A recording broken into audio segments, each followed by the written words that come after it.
gentlemen. Mark? Try. That's the key phrase here, is Hillary Clinton tries to tell the truth. Hillary Clinton can't tell the truth. You know, it's really in her DNA, and that is going to really haunt her because, you know, interestingly, I think she actually told more truth there, is that she only tries. She's really not successful at telling the truth. Particularly, I think the thing that'll haunt her the most is Benghazi and the way that she lied to the face of families who are suffering and grieving at the loss of their loved ones in Benghazi under her leadership. So that's really a disastrous interview. I think we're going to see a lot of it in the general election campaign if she becomes the nominee for the Democrats. What a question, Dagan.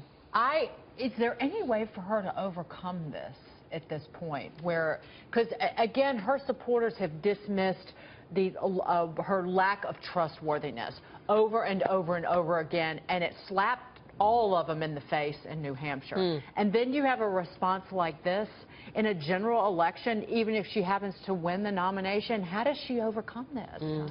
Look, this is a big issue for, I think, the entire country, because you've got Bernie Sanders, an avowed socialist who is pulling in big numbers, especially among young Americans. And I think this is the bigger story here. This is a failure of our public education system. They're teaching our kids this stuff in public schools. That's why they're supporting a socialist, because they're being taught this in public schools. Well, I mean, I think what you're saying is, will she get? It's one like drip. Will she get over this? Okay, maybe. But then there's the dog barking, and then there's other stuff. I mean, it's just like a drip for Hillary, and Bernie Sanders is clearly gaining. It looks like in the latest national poll, she's only, look at these numbers, she only beats Trump. Everybody else beats her. Right, I saw that. And then, Mark, to that point, though, if you look at Trump in the latest Fox News poll in head-to-head matchups matchups against Hillary Clinton, Trump was the weakest of all of the candidates. Rubio and Kasich actually did better against Hillary Clinton than Trump did. Even Cruz and Bush did better against Hillary than Trump did.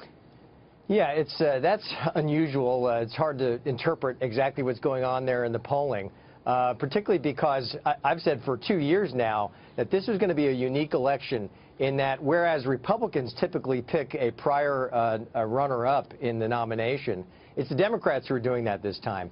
And Hillary's, biggest challenge is timing. This is an election where, the anti-establishment is ruling so far, and for her to sit there and say, I try not to lie, I try to tell the truth, really reinforces perceptions about establishment political figures in America and draws people to the other side.